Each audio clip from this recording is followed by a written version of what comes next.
Gonna get started. Welcome to the Dead Pit. Carl here from Brrraaains A Head-Banging Life with my guest, Ellis, from British black metal band Saarkoth. Here to offer up 5 things within the worlds of gaming, horror and heavy metal that annoy you, basically. And that you'd like to send to the Dead Pit, where hungry zombies will tear it apart, never to be seen again. However, it will be me making the decision on whether they go into the Dead Pit or not. It's up to you, Ellis, to deliver a damn good argument as to why they belong amongst the dead. If you can convince me, then they go.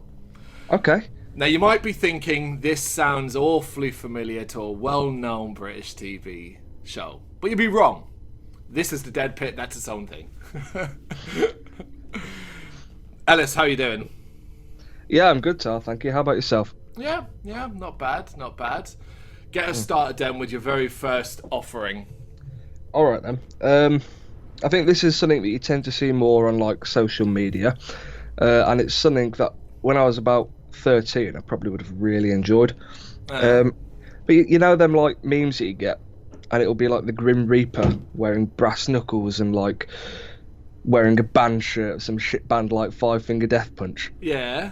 Them, just all collectively, all of them. All of them. Yeah, anything, any connotation that's got like some odd cartoony Grim Reaper with like brass knuckles on, acting as if it's the hardest thing in the world. That gone. Fuck it off. Why would you have liked that when you were younger and not so much now?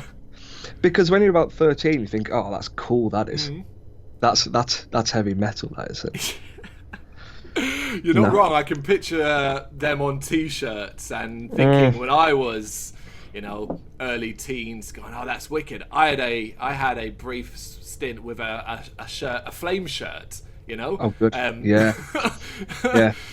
The sort of thing you wouldn't be seeing dead in nowadays, and certainly not on the social media side of things. Man, this is really simple. I can't stand that stuff. Yeah.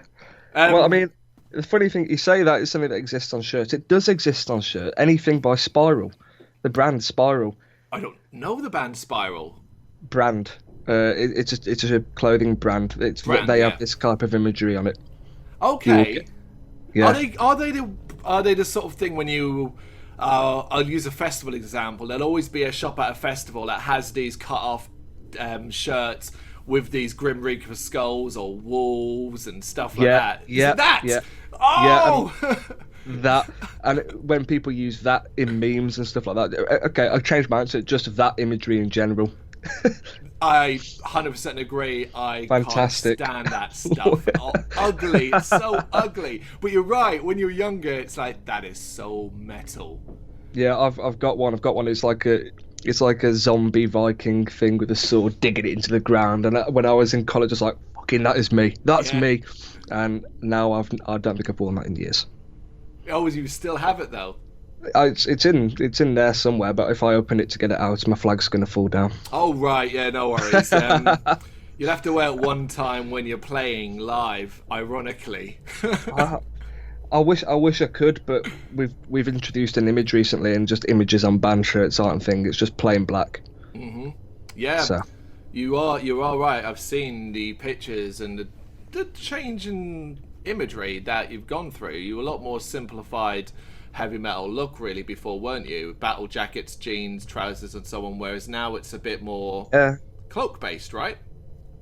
Yeah. Well, I'd say at least like plain black. Hooded, that kind of thing. In fact, we actually wear a little bit of makeup now as well, or corpse paint. It's not really corpse paint. But yeah, I'd say we've adopted a bit of an image in that sense. Although I am making mine. I've literally today just got a full like robe thing, but I need to get my mum to hem the sleeves because they're a bit long. So, that's what mothers are for, right? It is, yeah. Going back to your first one then, yep, 100% agree. It is going in the pit. You're 1 for 1 already. If you do this all the way through, it'll be nice and easy. Can't stand those designs. Right, Ellis, what's number 2? New metal. I think it's a bit of a generic answer. I think you're probably going to get quite a few people saying that.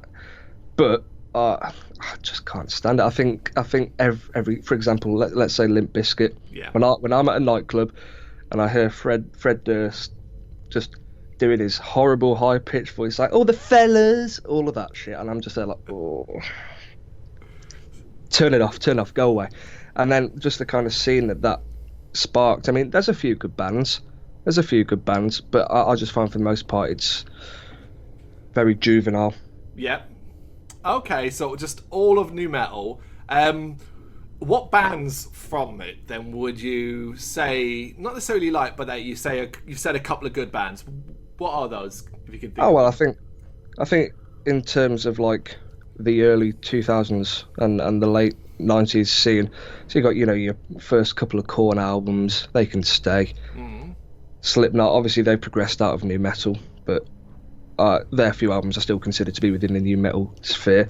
Early Linkin Park, the big ones. Yeah. The big ones that aren't awful. What's... Mudvayne too. Mudvayne. Yeah, They Can Stay. Okay.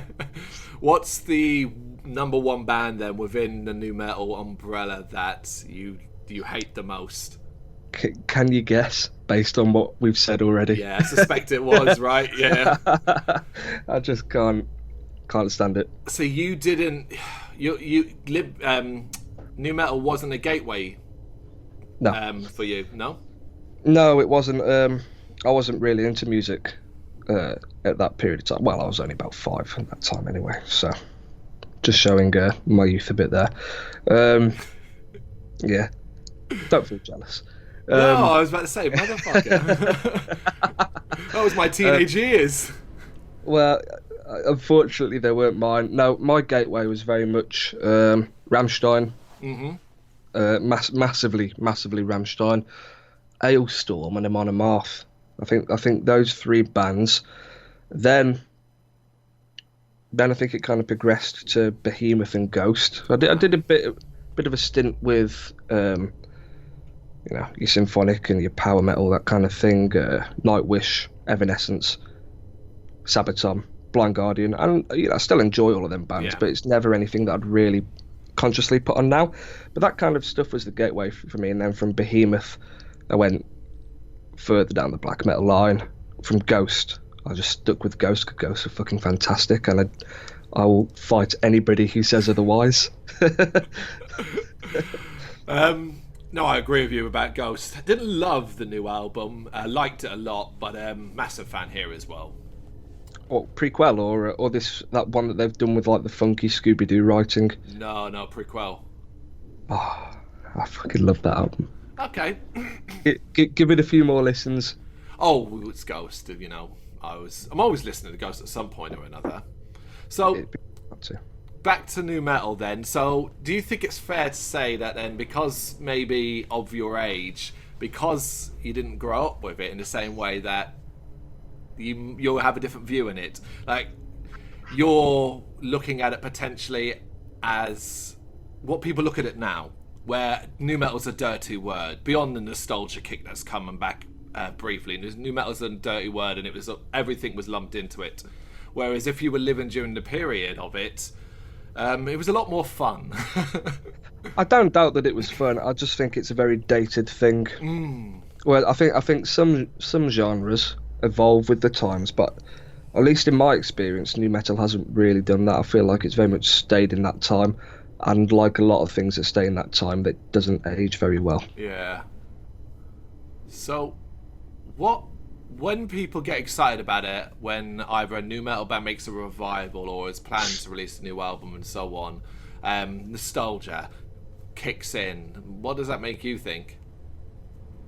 Fair enough. Yeah, no, that's fine. I mean, even I'll listen to like new stuff from the bands that I like. Yeah. I'll still get excited for that, but I'm not going to judge somebody for getting excited about it. I just wish it wasn't there for them to get excited about in the first place. Yeah, see, I'm really struggling with this one, because this was my youth. It was classic rock, and then it was new metal, and without new metal, I don't know how much of what I would listen to now. Oh, yeah, but then there's so many bands I hated. The heavyweights, your Limp Bizkits and stuff like that, I couldn't get on with. But Spine Shank, Static X. I don't like Static X. I've got one CD of theirs, and I gave it a listen, and I haven't listened to it again since. This is too wide-ranging. I'm not going to put it in. It's too wide-ranging. There's too many people out there that will be sitting going, "New metal was great." You make strong arguments, but I do think it's personal feelings ultimately with this one more than anything else. Yeah.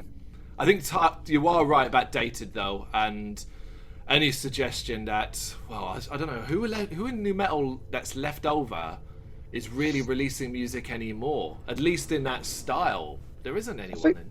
I think Korn, their newest album's a bit back to roots, isn't it? Good point. And, and you have got some modern bands. I think Defcon 1. I don't know if you count them as new metal, but they were quite good. There's a band, I'm trying to think who they were, or are, that sold themselves as a modern new metal band. I remember the album cover had like someone with chains on their face, like they were like, I can't remember who it is. Shit. If Lewis was here right now, he'd be able to say a modern one as well. And they're almost like kind of in between Slipknot and the other band that wear masks. Oh right, okay. They're kind of in that style of music, like older Slipknot. So there are still some doing it, and any day soon we're no doubt going to get that long-awaited Limp Bizkit new album. So something to look forward to. Is that coming out? They've been saying that for years, right? That's the last I saw. A few more years then, hopefully. Yeah. They did that song a couple of years back with Lil Wayne, and that was it for a while. Yeah. Okay. Okay then, right, you're 1 for 2. What's your third one? Okay. Going to stray out of music a little bit here, and go to yearly game sequels that just don't change anything. Brilliant. I'm talking the majority of Call of Duties, the majority of Pokemons, that kind of stuff. Yep. Where every year they'll put a new coat of paint on it and charge you 60 quid for it. Yep. And the thing is, you can't even go back if you've got Steam on PC. You can't even go back to the older ones and buy them cheap because they're still about 20 quid. They don't drop the prices either. Mm-hmm. So I think that one kind of goes without saying that it absolutely deserves to be done away with. I'm not saying that either of the two games always do that. I mean, I've heard the new Call of Duty add some new stuff to it, and obviously Sword and Shield changed things up quite considerably, didn't it? But I think for the majority of them, especially them two franchises, it's just a very clear case of laziness. Yeah, I mean, this is in straight away. I 100% agree. You were talking about, say, your Call of Duties and your Battlefields, although that one not so much. I think Battlefield does do put a bit more effort in, doesn't it? But yeah, instantly when I think of yearly updates, it's Call of Duty that comes to mind, and it sells millions because of the casual audience. Sports games as well. That was it. I was about to get to that, but the ultimate bullshit to me is the sports games, because that is all you're paying full price for is updated players, it seems. I'm pretty sure the most recent FIFA 20, literally, or at least one of the versions of it, was literally exactly the same, like all the way down to the code of FIFA 19. The only thing they changed was the players. Like, nothing else changed at all. In fact, if anything, I think they stripped features from it. That it doesn't surprise me. It doesn't. I mean, I don't play sports games, so I wouldn't know. It's not been a long time since I played a football game. The last one I played was FIFA 06. And I loved that game. Oh, brilliant. But yeah, although I don't play them, I know Madden, the American football one, NFL does exactly the same. But they sell so well. They're money makers. Of course they do, because people want to play as their favourite teams. It's a people who put on the full football gear just to watch a match. It's that type of thing, isn't it? And if they enjoy doing it, that's fine. But come on, you don't have to buy the same game for 60 quid every year. What do you stand in on? And then the cash shops where you've got to buy the good players with real money. That is a big subject, that last one. So, well, unless you've got that, we'll leave that because that's crazy. Coming back later. That's coming back later.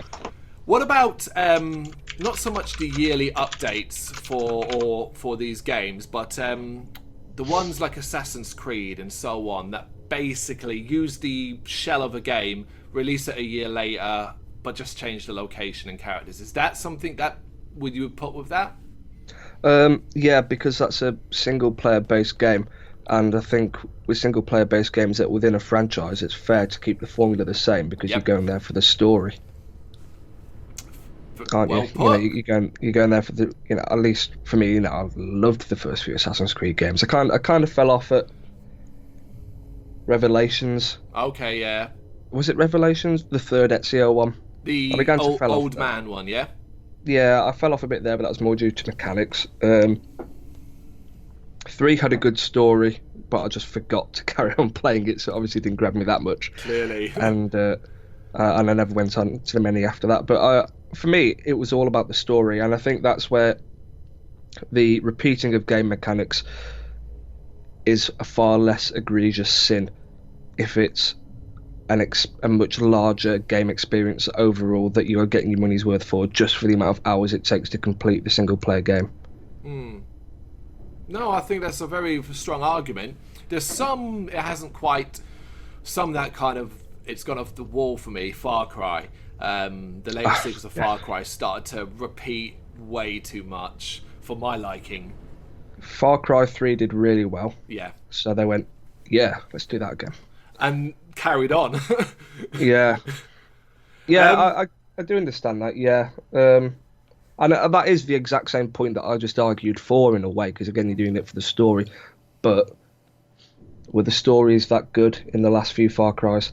And actually, I'll tell you what Far Cry did do. They did do Far Cry Caveman Simulator, whatever the fuck it was, didn't they? Oh, Far Cry Primal. That's the one. I prefer my name.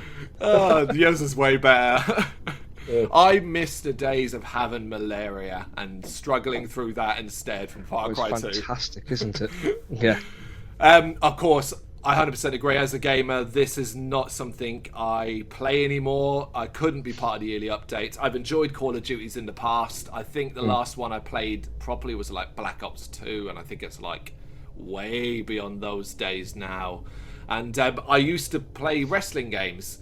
But after that became a yearly roster update, I just stopped a couple of years back, which is a shame because I really wish I'd played the latest version for the hilarity of it all. You must have seen.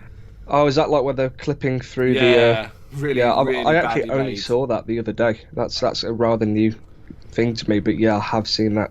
It's a shame now. If you went and played it, it's been patched up a bit, so you wouldn't have that much comedy. But there you go. Yes, this goes in. You're 2 for 3. What's your fourth one? Okay, I'm going to go back to music again and just attack another genre, and that's kind of like the slam and deathcore scene. Ooh. You're going to have to really, really argue this one. What's wrong with it? For me, it's heavy for heavy's sake. Especially in deathcore, and I think it's a formula that gets repeated so much and doesn't really adapt too much. And there's a few good bands in it, I don't know if they quite count as deathcore, but say Rivers of Nihil, and Now the Owls Know My Name, that fantastic. Yep. But I think for the most part, it seems to be a very easy way for somebody to make some music that's just going to immediately appeal to a lot of people. I think it can be quite a lazy formula. Shit, I was just like, nope, this ain't going in. And then you're right. I mean, I am a fan of slam and deathcore, but I'm not a huge fan. It's not my preferred genre. It's more, if it comes my way, I can often just be like, okay, yeah, this is cool. But when you say it's heavy for heavy's sake, I'm like, shit. Yeah, he's right. No, you're absolutely right. I do think there's some great bands within it, but picking legendary deathcore bands and is not so easy. No, and I think the heavy for heavy's sake is something that you can only really apply to the term heavy. You couldn't say melodic for melodic's sake or atmospheric for atmospheric's sake, because I think they take a lot more work to do. Yeah, I think it's harder to create atmosphere or to create good melodies than it is to create just detune as low as you can and just chug. No, you're not wrong. Would you throw in the likes of grind or grindcore with that as well?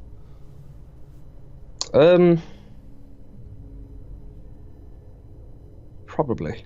Yeah, because I kind of find myself lumping them all together sometimes. I think I like grindcore because I think that's just funny to me. I mean, I don't know. I even did a grindcore project, Skatushka. Oh, for God's sake! Tell everyone about that.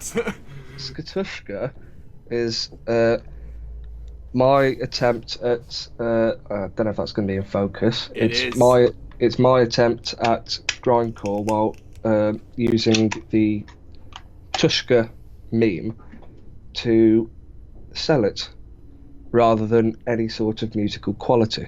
So I purposely mixed it to sound as bad as possible, and then when the fantastic fellow at Pussy Boy Records released it on cassette, we purposely made the cassettes as bad as possible as well, and then charged 30 quid for them.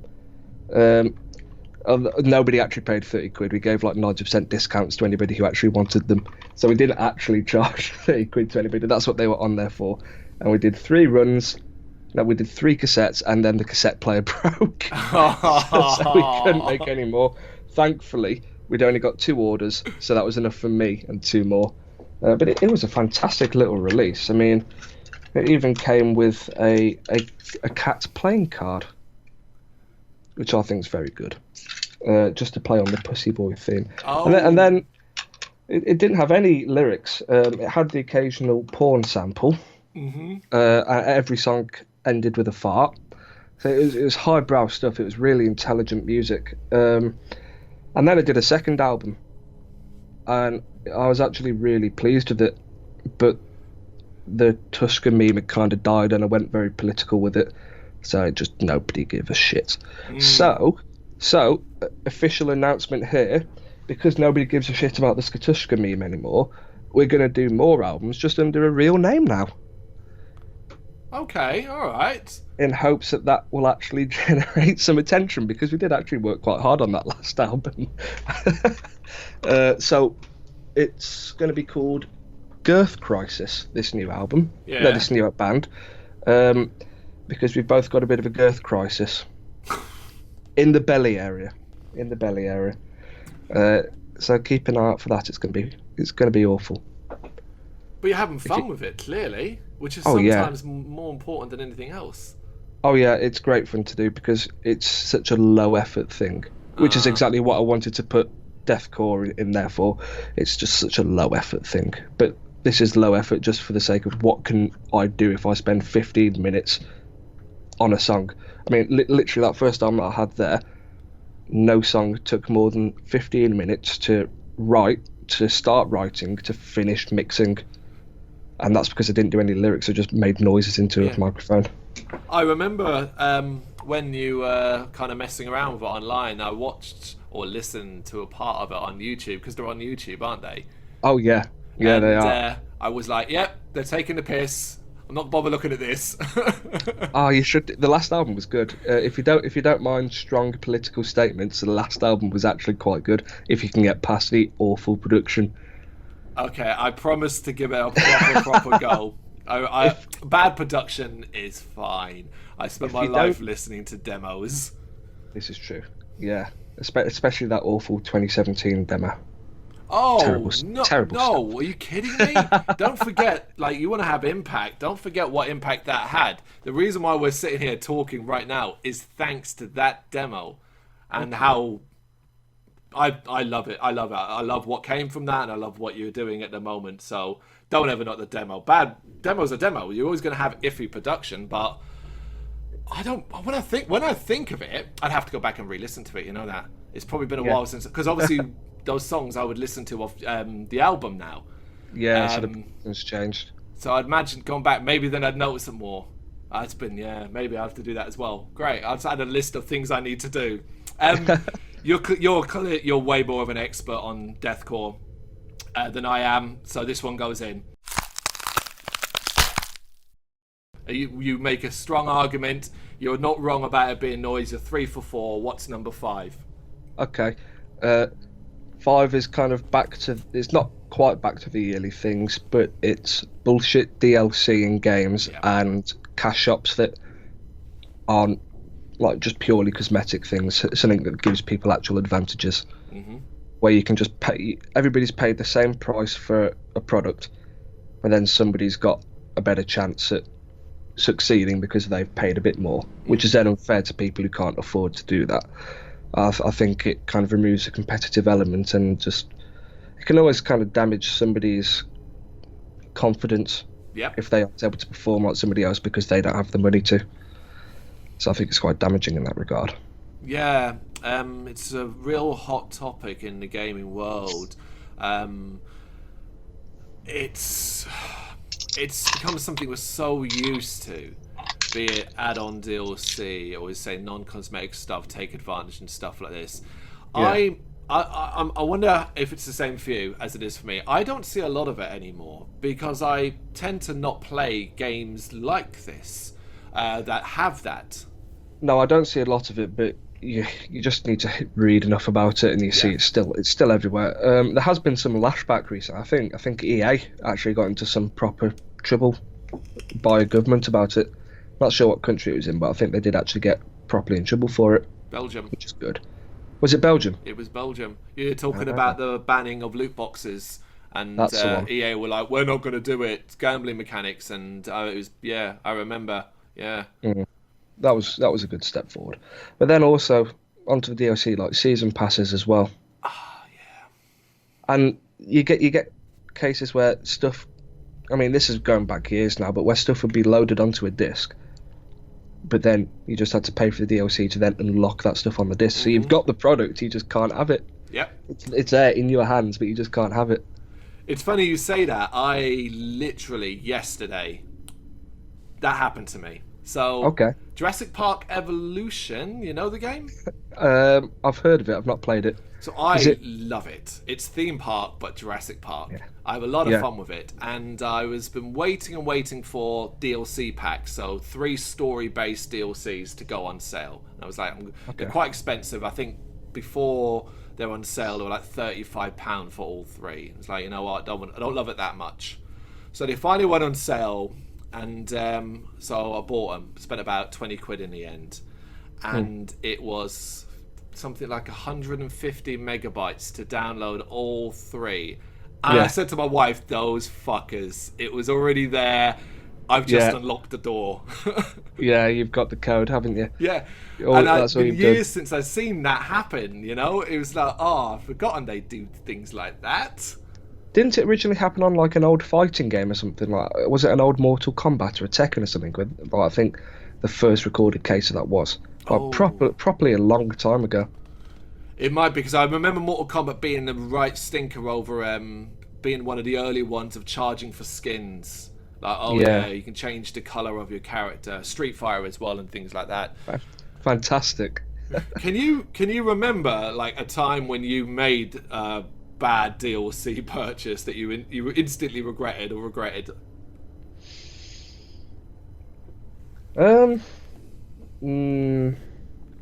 don't know. I am quite picky with what DLC I buy. I think there's very few games where I'll buy all the DLC for. Are you? I want to say Horse Armor, but to be fair, I just kind of got that in the Game of the Year edition, so I didn't really buy it. But I feel like if I had bought it, I would have been upset. Yeah, probably the most famous one. Like, you don't have to tell me what the game is. I know what it is. Yeah, I mean, it was the first one, wasn't it? Really, the first one of like full-on downloadable content. It just did nothing. Yeah, it just did nothing. It made your horse look pretty, I guess. I don't know. I remember seeing it back because I played Oblivion back when it was first out, and I remember seeing it. Never considered it.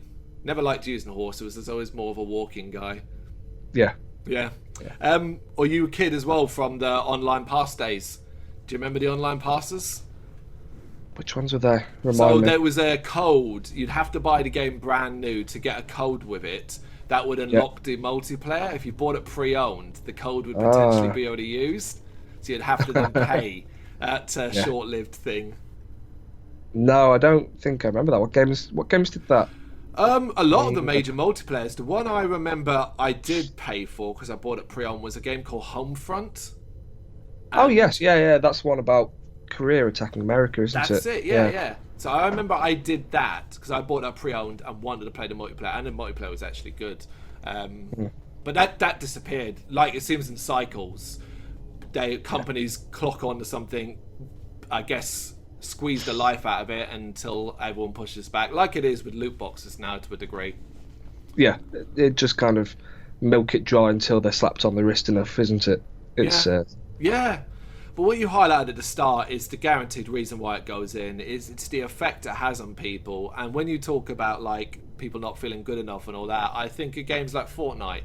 I've never played Fortnite in my life, but I know its popularity amongst children and stuff like that. And I watch YouTubers who talk a lot about this. And I'm going to say he was Jim Sterling. Oh yeah. He's excellent coverage on this, and he had heard reports that kids would be teased because they didn't have the newest skins for Fortnite and shit like that. Yeah, I remember that. It'd be like for me, it'd be like the Call of Duty like days. The matchmaking on that they brought in Modern Warfare 1. If you didn't get the map packs, you couldn't play with your friends. Yeah. That kind of thing. Yeah. Of course it goes in. We're too agreeable.